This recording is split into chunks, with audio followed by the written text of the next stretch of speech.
मंत्री अमित शाह बीजेपी उम्मीदवार माधवी लता के समर्थन में रोड शो करने वाले हैं। जानकारी के मुताबिक अमित शाह हैदराबाद में माधवी लता के समर्थन में लाल दरवाजा स्थित नेहरू प्रतिमा से सुधा चौकीज तक रात 8 बजे से 9 बजे तक रोड शो करेंगे। हैदराबाद से 4 बार के सांसद एआईएमआईएम चीफ असदुद्दीन ओवैसी का इसे गढ़ माना जाता है, लेकिन इस बार बीजेपी ने ओवैसी के खिलाफ अपनी पूरी ताकत झोंक दी है। अमित शाह आज हैदराबाद में रोड शो करने वाले हैं। रात 8 से 9 बजे तक उनका ये रोड शो रहने वाला है और यहां पर माधवी लता के लिए वो जनता से वोट मांगते दिखाई देंगे।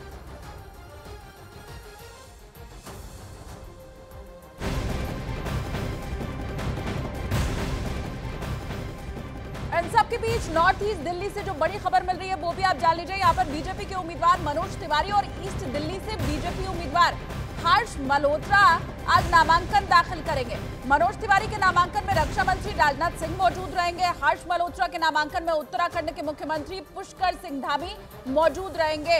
तो बड़ी खबर आपको दिल्ली से हम बता रहे हैं, जहां पर बीजेपी के 2 उम्मीदवार आज नामांकन दाखिल करते हुए दिखाई देंगे। एक तरफ मनोज तिवारी और दूसरी तरफ हर्ष मल्होत्रा आज करेंगे नामांकन दाखिल।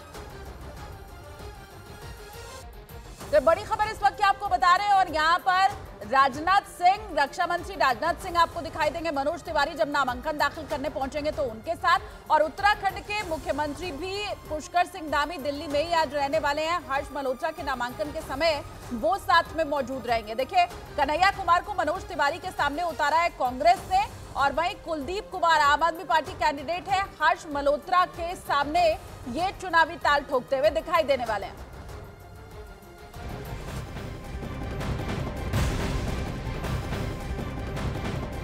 और बड़ी खबर आपको बताएं, कांग्रेस ने अपने 4 उम्मीदवारों की एक और लिस्ट जारी कर दी है, लेकिन अमेठी और रायबरेली ये दोनों ही सीट जहां पर अब तक प्रत्याशियों के नाम का विचार नहीं हुआ है और नाम क्लियर नहीं हुआ है। कांग्रेस ने हरियाणा की गुड़गांव सीट से राज बब्बर को उम्मीदवार बनाया है। हिमाचल प्रदेश की कांगड़ा सीट से आनंद शर्मा को चुनावी मैदान में उतारा गया है। हिमाचल प्रदेश की हमीरपुर सीट से सतपाल रायजादा को उम्मीदवार बनाया गया है और महाराष्ट्र की मुंबई नॉर्थ सीट, यहाँ पर भूषण पाटिल कैंडिडेट घोषित किए गए हैं। लेकिन अभी तक अमेठी और रायबरेली कौन लड़ेगा चुनाव, यहाँ से ये स्थिति क्लियर होती हुई दिखाई नहीं दे रही है। तो बड़ी खबर इस वक्त की आपको बता रहे हैं, 4 और कैंडिडेट के नाम का ऐलान कांग्रेस की तरफ से कर दिया गया है।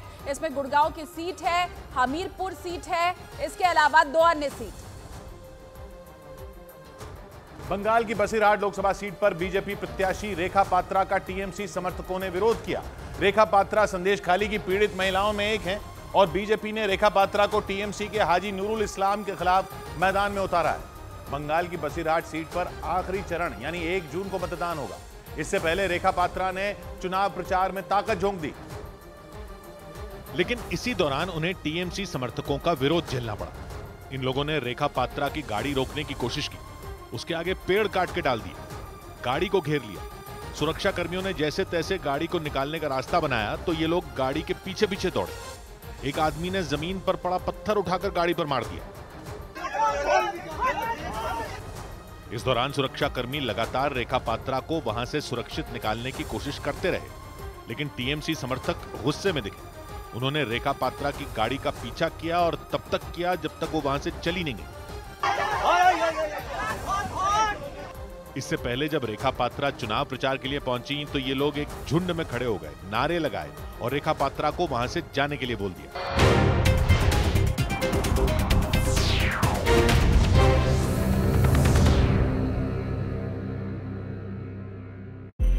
बंगाल की बसीरहाट लोकसभा सीट पर बीजेपी प्रत्याशी रेखा पात्रा का टीएमसी समर्थकों ने विरोध किया।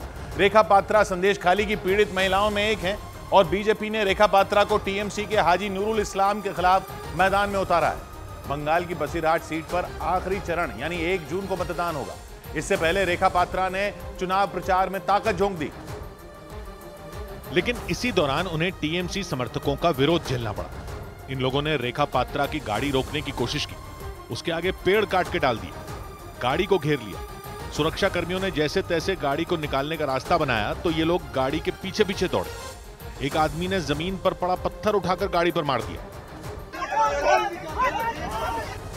इस दौरान सुरक्षा कर्मी लगातार रेखा पात्रा को वहां से सुरक्षित निकालने की कोशिश करते रहे, लेकिन टीएमसी समर्थक गुस्से में दिखे। उन्होंने रेखा पात्रा की गाड़ी का पीछा किया और तब तक किया जब तक वो वहां से चली नहीं गई। इससे पहले जब रेखा पात्रा चुनाव प्रचार के लिए पहुंची तो ये लोग एक झुंड में खड़े हो गए, नारे लगाए और रेखा पात्रा को वहां से जाने के लिए बोल दिया। लेकिन रेखा पात्रा उन लोगों के बीच पहुंची, उन्होंने अपनी बात कहने की कोशिश की, लेकिन टीएमसी समर्थकों ने कुछ सुना ही नहीं। उन लोगों ने रेखा पात्रा के वहां पहुंचते ही नारे लगाने शुरू कर दिए।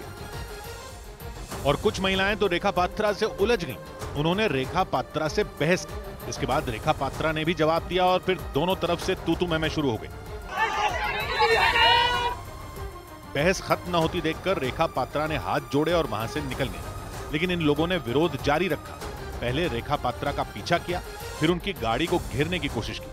पत्थर फेंकने तक की नौबत आ गई और जब तक रेखा पात्रा वहां से चली नहीं गई, हंगामा होता रहा। बसीरहाट पर बीजेपी की रेखा पात्रा का मुकाबला टीएमसी के हाजी नूरुल इस्लाम से होगा। रेखा पात्रा संदेश खाली की पीड़ित महिलाओं में एक है और आईबी की रिपोर्ट के आधार पर उन्हें एक्स कैटेगरी की सुरक्षा भी दी गई, यानी हथियारों से लैस 2 सुरक्षा कर्मी हमेशा रेखा पात्रा के साथ रहेंगे। उधर गाजा पर इजरायल के हमलों के विरोध में अमेरिका की हार्वर्ड यूनिवर्सिटी में प्रदर्शन कर रहे छात्रों ने फिलिस्तीन का झंडा लगा दिया। बीते करीब 15 दिनों से पूरे अमेरिका में फिलिस्तीन का समर्थन कर रहे छात्र जोरदार प्रदर्शन कर रहे हैं। खबरों के मुताबिक वहां के अलग अलग विश्वविद्यालयों में इजरायल के खिलाफ प्रदर्शनों में शामिल करीब 900 छात्रों को पुलिस ने गिरफ्तार कर लिया। लेकिन अमेरिका की हार्वर्ड यूनिवर्सिटी में तो प्रदर्शनकारी छात्रों ने तोड़फोड़ के बाद फिलिस्तीन का झंडा ही फहरा दिया। छात्रों ने फिलिस्तीन का झंडा उस जगह फहराया जहां जॉन हार्वर्ड की प्रतिमा बनी है और वहां अमेरिका का झंडा फहराया जाता है। लेकिन गाजा पर इजरायल के हमलों से नाराज छात्रों ने अमेरिका के झंडे को हटाकर फिलिस्तीन का झंडा फहरा दिया।